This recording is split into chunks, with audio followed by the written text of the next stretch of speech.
रज आसूची रजरे तो बहुत प्रकार पिठापणा घरे तैयारी होता है। पिठापणा सांगरे चाउल खीरी भी तैयारी होता है। किंतु रजरे जो स्पेशल पिठाटा तैयारी हुए सेटा होची पोड़पिठा। आमे हमर नॉर्मल पोड़पिठा को टिके भिन्न आकार रे आजी करिबा। एटा होची मसला पोड़पिठा। मसला माने लुणिया पोड़पिठा एथिरे चीनी और गुड़र व्यवहार मु करिनी। बिरिरे आकु आमे तैयारी करिबा और खाइबा पई कि बहुत टेस्टी। गुड़ाए मसला भी पकेबानी आपणार कलर को देखि पारुथिबे। गोटे पीस मु आपनको चेक करके काटिकी देखौछि। भीतरु बहुत सॉफ्ट ହେଇଛି। ଆଉ ଆକୁ ଆପଣ ସେମିତି ବି ଖାଇପାରିବେ ନହେଲେ ଚଟଣି ସାଙ୍ଗରେ ଖାଇପାରିବେ। ଏମିତିକି ମିଠା ଦହି ସାଙ୍ଗରେ ବି ଆପଣ ଆକୁ ଖାଇପାରିବେ। ମିଠା ଦହି ସାଙ୍ଗରେ ଏହାର କମ୍ବିନେସନଟା ବହୁତ ବଢ଼ିଆ। ଚାଲନ୍ତୁ ରେସିପି ଆରମ୍ଭ କରିବା। 4 ଘଣ୍ଟା ପୂର୍ବରୁ ମୁଁ ବିରିକି ବତୁରେଇକି ରଖିଥିଲି। ଏଇଟା ହେଉଛି 2 କପ୍ ବିରି। ବର୍ତ୍ତମାନ ବିରିଟା ବତୁରି ସାରିଲାଣି। ଭଲ କି ଧୋଇକି 4 ରୁ 5 ଥର ପର୍ଯ୍ୟନ୍ତ ଆର ପାଣିଟାକୁ ଚେଞ୍ଜ କରିନେବା। କାରଣ ବିରି ଯେଉଁ ବାହାରୁ ଆମେ ଆଣୁଛେ ନା ବହୁତ ମଳିଆ ଥାଏ ତା ଦେହରେ। ନିହାତି ପାଣି 3-4 ଥର ଧୋଇଲା ପରେ ହିଁ ଏଇଟା ପରିଷ୍କାର ହେଇଥାଏ। ଚାଲନ୍ତୁ ଆଗ ପ୍ରଥମେ ଆମେ ଧୋଇକି ନେଇ ଆସିବା ବିରିଟାକୁ। ବର୍ତ୍ତମାନ ଗୋଟେ ବ୍ଲେଣ୍ଡର ଜାର ଆମେ ନେଇଯିବା। ଏଥିରେ ବିରିକୁ ପେଷିବା। ବିରିକୁ ପେଷିଲା ବେଳେ ମନେ ରଖନ୍ତୁ ଯେତେ କମ୍ ପାଣି ଆପଣ ୟୁଜ୍ କରିବେ ବିରିର ବ୍ୟାଟରଟା ସେତେ ଭଲ ହେବ। ସେଥିପାଇଁ କି ଏଥିରେ କମ୍ ପାଣି ପକେଇକି ଆମେ ପେଷିବା। ଆଉ ଯେତିକି ପସିବୁଲ୍ ସେତିକି ବିରି ନେବା, ଅଧିକା ଜମାରୁ ନେବାନି। ଯଦି ଅଧିକା ନେଉଛେ ଅଧା ବିରି ପେଷି ହେଇଯିବ ଆଉ ଅଧା ଗୋଟା ଗୋଟା ହେଇକି ରହିବ। ସେଥିପାଇଁ କି ବ୍ଲେଣ୍ଡରର କାପାସିଟି ହିସାବରେ ଆପଣ ବିରି ନେବେ। ଏ ବିରିଟାକୁ ବର୍ତ୍ତମାନ ନେଇକି ପେଷିଦେବା। ବିରିକୁ ମୁଁ ବ୍ଲେଣ୍ଡ କରିକି ନେଇ ଆସିଛି। ଆକୁ ବ୍ଲେଣ୍ଡ କଲାବେଳେ ମାତ୍ର ଏଥିରେ 2 ଚାମଚ ପାଣିର ମୁଁ ୟୁଜ୍ କରିଛି। ଆଉ ବିରିଟାକୁ ମୁଁ ପୁରା ଚିକଣ କରିକି ବ୍ଲେଣ୍ଡ କରିଛି। ଯେତେ ବି ବତୁରା ବିରି ଥିଲା ସବୁକୁ ବ୍ଲେଣ୍ଡ କରିକି ମୁଁ ଏ ଜାଗାରେ ନେଇଯାଇଛି। ବର୍ତ୍ତମାନ ଏଥିରେ ଆମେ ମିକ୍ସ କରିବା ସୁଜି। ଯେତିକି ପରିମାଣରେ ବିରି ନେବା ତାର ଅଧା ପରିମାଣରେ ସୁଜି ମିକ୍ସ କରିବା। ମାନେ 2 କପ୍ ବିରି ମୁଁ ନେଇଛି, 2 କପ୍ ବିରିକୁ ମୁଁ ବତୁରେଇଥିଲି। ସେଇ ହିସାବରେ 1 କପ୍ ସୁଜି ଏଥିରେ ମିକ୍ସ କରିବା।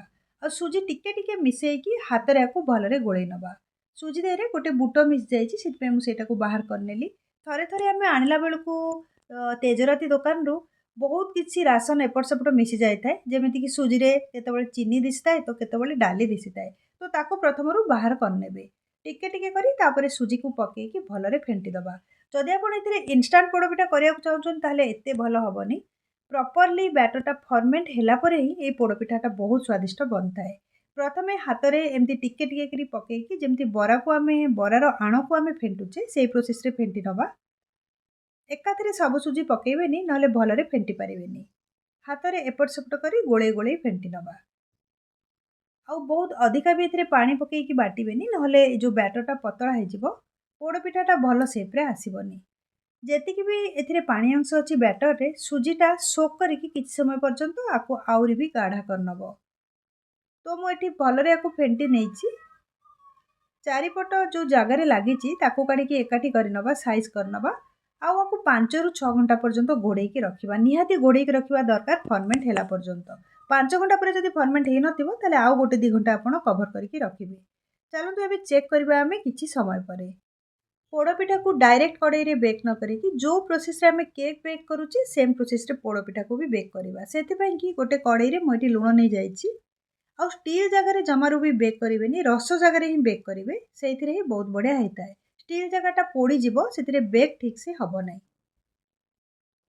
ଲୁଣ ଉପରେ ମୁଁ ଗୋଟେ ରେଗୁଲାର ଷ୍ଟାଣ୍ଡ ରଖିନେଇଛି। ଆପଣଙ୍କ ପାଖରେ ନିଶ୍ଚୟ ଏମିତିଆ ଷ୍ଟାଣ୍ଡ ଥିବ, ବାସନ କୁସନ ରଖିବାକୁ ଆମେ ବ୍ୟବହାର କରିଥାଉ ନର୍ମାଲି। ବର୍ତ୍ତମାନ କଡ଼େଇକୁ ଘୋଡ଼େଇ ନେବା ଆଉ ଫ୍ଲେମ୍ଟାକୁ ଅନ୍ କରିବା। ସ୍ଲୋ ଫ୍ଲେମ୍ରେ ଆକୁ ପ୍ରିହିଟ୍ ହେବାକୁ ଦେବା ଆମେ 10 ରୁ 15 ମିନିଟ୍ ପର୍ଯ୍ୟନ୍ତ। 6 ଘଣ୍ଟାରୁ ଉପରେ ହେଇସାରିଲାଣି। ବର୍ତ୍ତମାନ ଆମେ ବିରିର ବଟାଟାକୁ ଚେକ୍ କରିବା। ପ୍ଲେଟ୍ଟାକୁ ବାହାର କରିନେବା। ଆପଣ ଦେଖିପାରୁଥିବେ ବିରିଟା ଫୁଲିକି ଜାଗାଟାର ଉପର ପର୍ଯ୍ୟନ୍ତ ପଳାଇ ଆସିଛି। ଆପଣଙ୍କୁ ମୁଁ ଚେକ୍ କରିକି ଦେଖାଉଛି। ଗୋଟେ ସ୍ପୁନ୍ରେ ଆକୁ ଆମେ ବାହାର କରିବା। ଭିତରୁ ପୁରା ଜାଲି ଆଉ ଫେଣୁଆ ଫେଣୁଆ ହେଇକି ଦିଶୁଛି। ଆଉ ବହୁତ ବଢ଼ିଆରେ ଫର୍ମେଣ୍ଟ ହେଇଛି। ପୋଡ଼ପିଠା ପାଇଁକି ଆଣଟା ଯଦି ଏମିତି ଫର୍ମେଣ୍ଟ ହେବ ବିରିର, ତାହେଲେ ଆପଣ ଏଥିରେ ମିଠା ପୋଡ଼ପିଠା ହେଉ ଅଥବା ଲୁଣିଆ ପୋଡ଼ପିଠା ହେଉ ଯାହା ବି କରିବେ ବହୁତ ବଢ଼ିଆରେ ସଫ୍ଟ ହେଇକି ତିଆରି ହେବ। ଆଉ ପୋଡ଼ପିଠା ଭିତରେ ବି ଜାଲି ଦିଶିବ ଆଉ ସ୍ପଞ୍ଜି ହେବ। ପୁଣି ଥରେ ଆମେ ଏ ଯେଉଁ ଆଣଟାକୁ ଗୋଳେଇ ନେବା। ଏଥିର ଅଧା ଆଣକୁ ମୁଁ ରଖିବି ଗୋଟେ ମିଠା ପୋଡ଼ପିଠା କରିବା ପାଇଁକି, ଆଉ ଅଧା ଆଣରେ ଆଜିର ଲୁଣିଆ ପୋଡ଼ପିଠାଟା ତିଆରି କରିବା। ଗୋଟେ ଥର ବିରିକୁ ଭଲରେ ପୁଣି ଥରେ ଫେଣ୍ଟି ନେବା। तापर एथिरे आमे पकेइबा रिफाइंड ऑयल। मु एठी 2 बड़ चमच रिफाइंड ऑयल पकेइ नेछि। वर्तमान एथिरे पकेइबा कटा धनिया पत्र। अधा कटा धनिया पत्र को मु पकेइछि आउ टिके रखिछि ऊपरे पोड़पिठा को सजेइबा पई कि। एथिरे जहाँ भी मसला मसली धनिया पत्र आमे पकेइबा सब आपणको टेस्ट हिसाब रे निर्भर करूछि। आपणको इच्छा रे आपण मसला मसली पकेइ परिबे। पुदीना पत्र को मु धोइकी छोट छोट करी काटिकी नेइतिली। ताजा फ्लेवर आनिया पई कि पोड़पिठा रे पुदीना पत्र रु किछिटा भी मु पकेइ नेछि आउ किछिटा को मु रखिछि ऊपरे गार्निश करिया पई पोड़पिठा को। वर्तमान कंचा लंका पकेइबा। कंचा लंका को मु छोट छोट करी काटिकी रखितिली। कोरा अदा पकेइ नबा। गोटे चामच कोरा अदा मु एठी पकेइ नेछि। ता ऊपर स्वाद हिसाब रे लूण पकेइबा। जो परिमाण रो लूण दरकार पोड़पिठार आणर क्वांटिटी हिसाब रे आमे लूण मिक्स करिबा। मु एठी आधा चामच लूण पकेइ नेछि। जीरा गुंड नै जिबा आधा चामच भजा जीरा गुंड एटा। ता संगरे काश्मीरी रेड चिली पाउडर मु नै जाइछि आधा चामच, जहा द्वारा कि पोड़पिठार कलरटा भी बहुत बढ़िया आसीबो। आपण चाहिले राग लंका गुंड भी नै परिबे।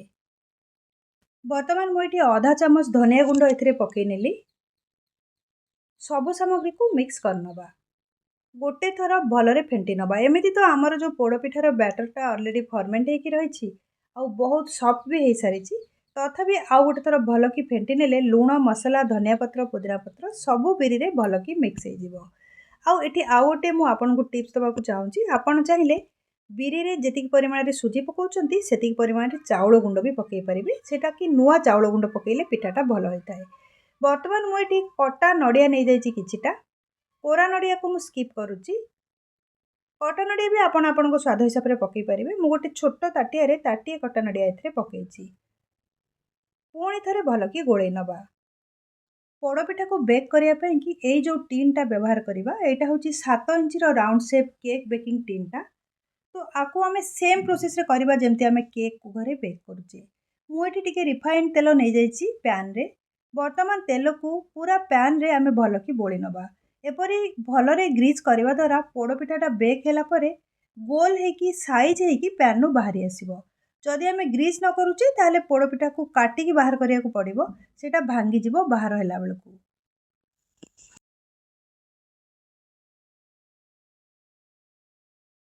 पैन रे खंडे बटर पेपर पकेइ दबा जहा द्वारा कि तळ अंशटा बिल्कुल लागिबोनी। पोड़ी सारला परे पोड़पिठाटा बाहरी आसीबो सेति पई कि।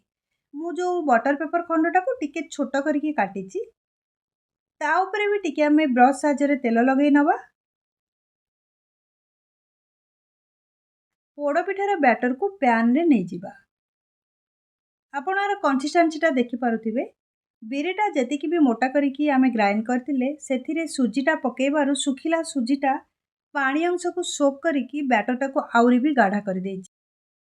एई कंसिस्टेंसी रे जदि आणटा रहउची ताले पोड़पिठाटा सॉफ्ट हेकी बेक हबो। जमारु अधिका पानिया करिवेनी। रे साइज कर दबा आणटा को ऊपरू।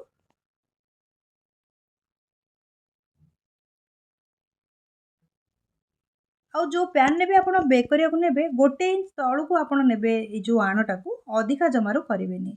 ऊपर टिके मु काश्मीरी रेड चिली पाउडर पकेइ नउची केवल ए जो पोड़पिठाटा को सुंदर करिया पई कि सजेवा पई कि।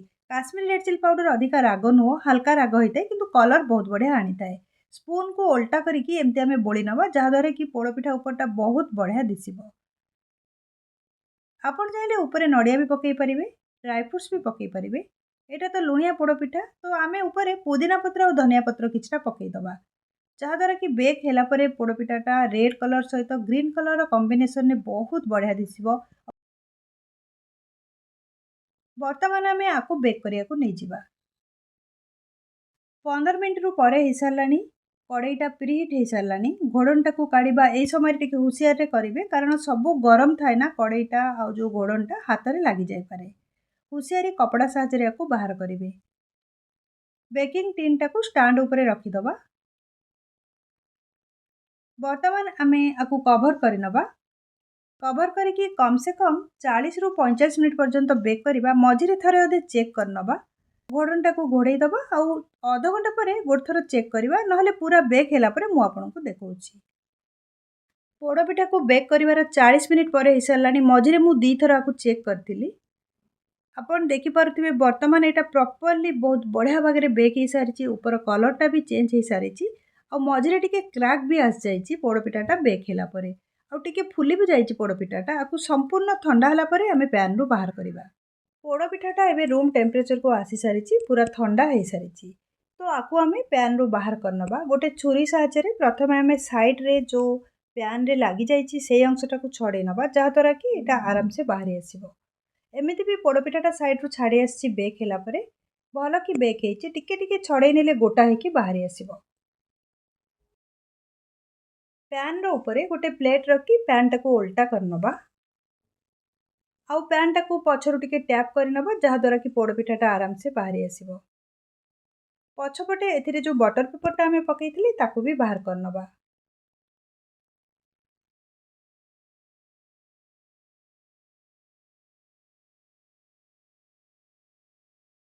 ଏବେ ଉପରେ ଆଉ ଗୋଟେ ପ୍ଲେଟ୍ ରଖି ପୋଡ଼ପିଠାଟାକୁ ସିଧା କରିନେବା।